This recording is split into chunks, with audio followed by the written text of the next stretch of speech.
Breaking news మీడియాకు Mohan Babu audio సందేశం పంపించారు. జరిగిన ఘటనపై బాధపడుతున్నట్లుగా మోహన్ బాబు తెలిపారు. జర్నలిస్టులను కొట్టాలని దైవ సాక్షిగా నేను అనుకోలేదు. విజయవాడలో ఒకప్పుడు నేను కూడా ఉద్యోగినే అని చెప్పారు. ఆయన కొట్టడం తప్పే, కానీ సందర్భాన్ని మీరు కూడా అర్థం చేసుకోవాలి అని చెప్పి మోహన్ బాబు ఒక ఆడియో నోట్ను విడుదల చేశారు. సో దానికి సంబంధించి మనం చూస్తున్నాము. జర్నలిస్ట్ని కొట్టాలని దైవ సాక్షిగా నేను అనుకోలేదు, కొట్టాలనే ఉద్దేశం కూడా నాకు లేదు. విజయవాడలో ఒకప్పుడు నేను కూడా ఉద్యోగినే, కొట్టడం తప్పే, కానీ సందర్భాన్ని మీరు కూడా అర్థం చేసుకోవాలి అని చెప్పి మోహన్ బాబు చెప్తూ ఉన్నారు. అందరికీ నమస్కారం. 2 రాష్ట్రాల్లో ఉన్నటువంటి తెలుగు ప్రజలకు, భారతదేశంలోనూ యావత్ ప్రపంచంలోనూ ఉన్నటువంటి తెలుగు మిగతా భాషలలోని అభిమానులకు, నా శ్రేయోభిలాషులకు, ఆత్మీయులకు, ప్రజాప్రతినిధులకు, 2 రాష్ట్రాల ముఖ్యమంత్రులకు, మీడియా ప్రతినిధులకు నా హృదయపూర్వక నమస్కారాలు. గత 4 రోజులుగా ఏమేమి జరుగుతున్నదని అందరికీ తెలుసు. ముఖ్యమంత్రులకు కూడా తెలిసి ఉంటుంది. ఎందుకంటే వాళ్ళు ఎన్నో సమస్యలతో తలమునకలై ఉంటారు. కానీ ఎవరో ఆయన పర్సనల్ సెక్రటరీస్ చెప్పుండొచ్చు. నా హృదయంలో ఉండే ఆవేదన ఏమిటంటే కుటుంబ సమస్యల్లో ఎవరైనా పర్మిషన్ లేకుండా ఇతరులు జోక్యం చేసుకోవచ్చా? మీరే ఆలోచించండి. 100కి 100% అనాల్సిన అవసరం లేదు. కనీసం 95-99% కుటుంబ సమస్యలు ఉంటూ ఉంటాయి. అంటే మేమంతా నటులం కాబట్టి మా విషయాలు, పాపులర్గా ఉన్న రాజకీయ నాయకుల విషయాలు, కొంతమంది ఉన్నవి లేనివి, లేనివి ఉన్నవి చెబుతూ ఉంటారు. చెప్పేవాడు కూడా ఆలోచించాలి, వాళ్ళ మనసులు, వాళ్ళ కుటుంబ సమస్యలు అని. ఇదంతా ప్రజలకు తెలుసు. కానీ ఎందుకులే మన పనులు మనం చేసుకుందాం అని అందరూ సైలెంట్గా ఉన్నారు. ఇప్పుడు ప్రజలు కూడా, కొంతమంది రాజకీయ నాయకులు కూడా ఆలోచించుకోవాల్సిన విషయం. విజువల్స్ చూడండి, టీవీల్లో వస్తున్నాయి, సోషల్ మీడియాలో వస్తుంది. రాత్రి 8 గంటలకు గేటు తోసుకుని నా బిడ్డ మనోజ్ కుమార్ వచ్చాడు. అది రైటా రాంగా పర్సనల్ విషయం, తర్వాత మాడుకోవచ్చు.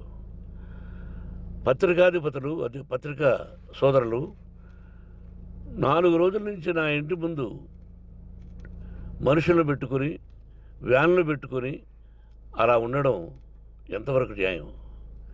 నేను అప్పటికీ బయట పోతున్నప్పుడు చెప్పాను, అందరికీ నమస్కారం అయ్యా, మీకు కుటుంబ సభ్యులు ఉన్నారు, దయచేసి నా సమస్యను నేనే పరిష్కరించుకుంటాను నా బిడ్డలతో, దీన్ని చిలవలు పరవలు చేయొద్దండి, దయచేసి నన్ను గౌరవించండి, నేను ప్రజలకు ఏం చేస్తున్నాను ఒక విద్య ద్వారా అనేది మీకు తెలుసు, నటుడిగా మీ అందరికీ తెలుసు, ఒక రాజ్యసభ సభ్యుడిగా మీకు తెలుసు, ఎంత క్లీన్ చిట్టుతో వచ్చానో రాజ్యసభ సభ్యుడిగా.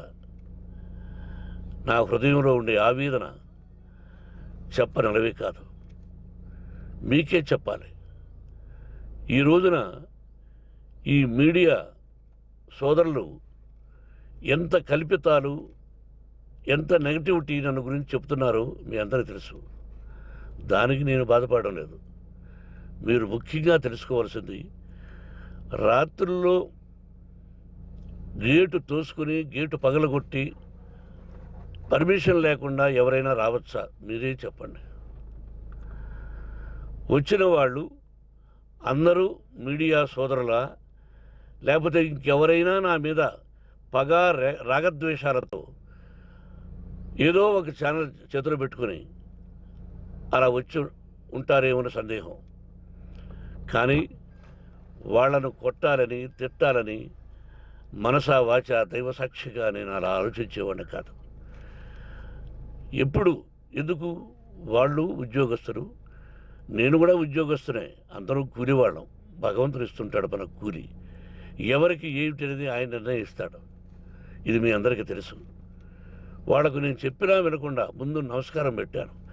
అయినా అతను నేను కొట్టామనే చెప్తున్నారు తప్ప మైక్ తీసుకెళ్ళి నోట్లో పెట్టాము, నా కన్ను పోవలసింది. కన్ను పోయి ఉంటే అప్పుడు నేను కేసులు పెట్టాలి. నా కన్ను పోలేదు, కొంచెం తగిలింది కంటి కింద, నేనే ఎస్కేప్ అయ్యాను. లేకపోతే నా జీవితం గుడ్డిదయ్యేది. అతనికి తల కాదు చెంప మీద తగిలిందన్నారు.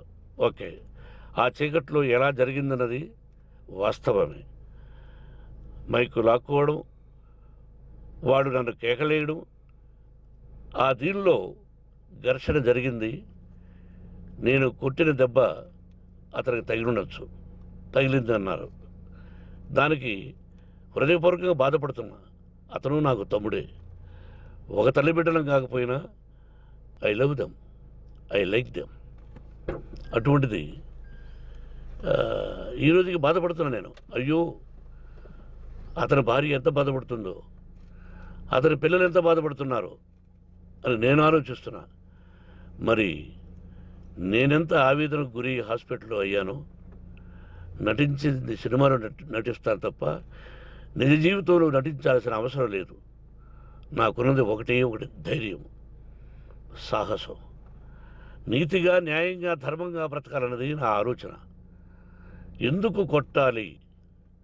గేటు బయటుండి నేనేమైనా అసభ్యకరంగా వాళ్ళని కొట్టుంటే డెఫినెట్గా నా మీద 50 కేసులు కాదు 100 కేసులు పెట్టి నన్ను అరెస్ట్ చేయొచ్చు.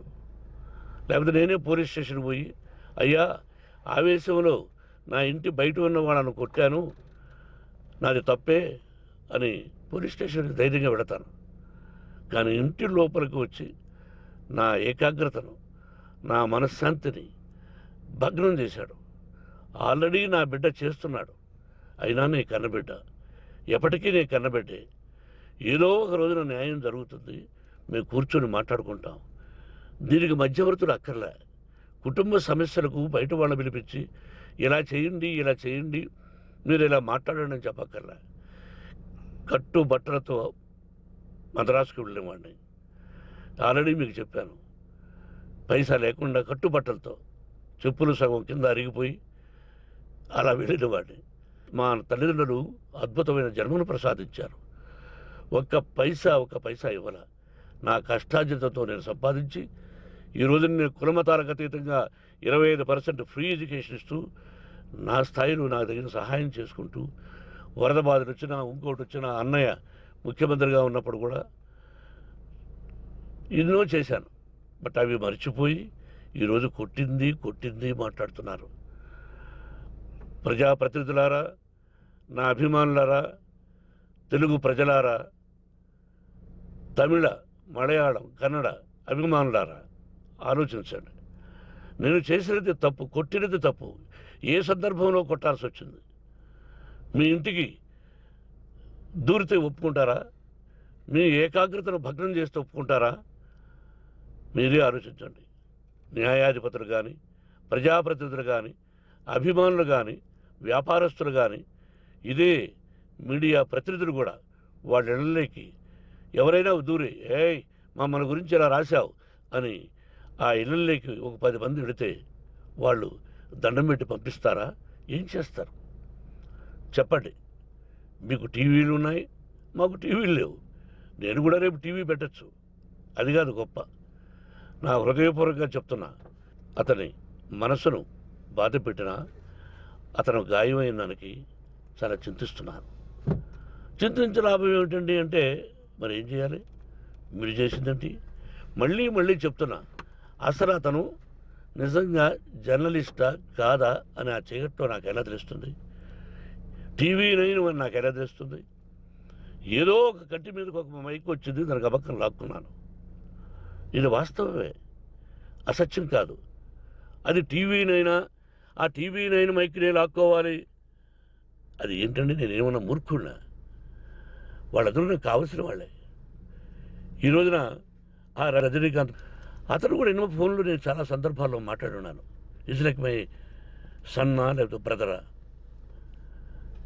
అలా ఉంటాం.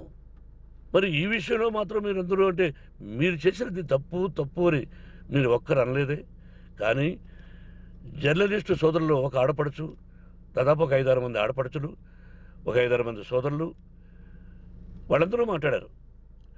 కొట్టడం తప్పైనా ఏ సందర్భంలో కొట్టవలసి వచ్చింది ఇవన్నీ క్లియర్గా మాట్లాడారు. అవన్నీ మీరు చెప్పరు. కాబట్టి పైన భగవంతుడు చూస్తున్నాడు. పోలీస్ అంటే నాకు ఇష్టం. ప్రజలను కాపాడవలసిన బాధ్యత వాళ్ళది, రక్షణ కల్పించవలసింది. నా విద్యాలయానికి కూడా ఐపీఎస్లు ఐఏఎస్లు అయిన విద్యార్థులు ఉన్నారు. వాళ్ళకు న్యాయం ధర్మం నేర్పించి పంపించాను నా ఇన్స్టిట్యూషన్లో. But they are perfect. కొంతమంది ఐపీఎస్లు ఐఏఎస్లు డీసీపీలు ఇలా చాలామంది ఉన్నారు. బట్ ఎక్కడెక్కడో పనిచేస్తున్నారు. వాడు నా బిడ్డలు. మరి వాళ్ళు కూడా పోలీసు ఉద్యోగస్తులే కదా, న్యాయంగా ఉన్నారు కదా. కానీ ఇక్కడ మాత్రం ఏకపక్ష నిర్ణయం ఏమి చేస్తున్నారో మీరే ప్రజలారా చూడండి, ఆలోచించండి. నేను న్యాయమా అన్యాయమా, నేను చేసింది న్యాయమా అన్యాయమా మీరే ఆలోచించండి. నా ఇంటికి తలుపులు బద్దలు కొట్టి రావడం న్యాయమా? మీరే చెప్పండి. ఎల్లప్పుడూ మీ ఆశీస్సులు కోరుకునే మీ మోహన్ బాబు. నమస్కారం. అందరికీ నమస్కారం. 2 రాష్ట్రాల్లో ఉన్నటువంటి తెలుగు ప్రజలకు, భారతదేశంలోనూ యావత్ ప్రపంచంలోనూ ఉన్నటువంటి తెలుగు మిగతా భాషలలోని అభిమానులకు, నా శ్రేయోభిలాషులకు, ఆత్మీయులకు, ప్రజాప్రతినిధులకు, 2 రాష్ట్రాల ముఖ్యమంత్రులకు, మీడియా ప్రతినిధులకు నా హృదయపూర్వక నమస్కారాలు. గత 4 రోజులుగా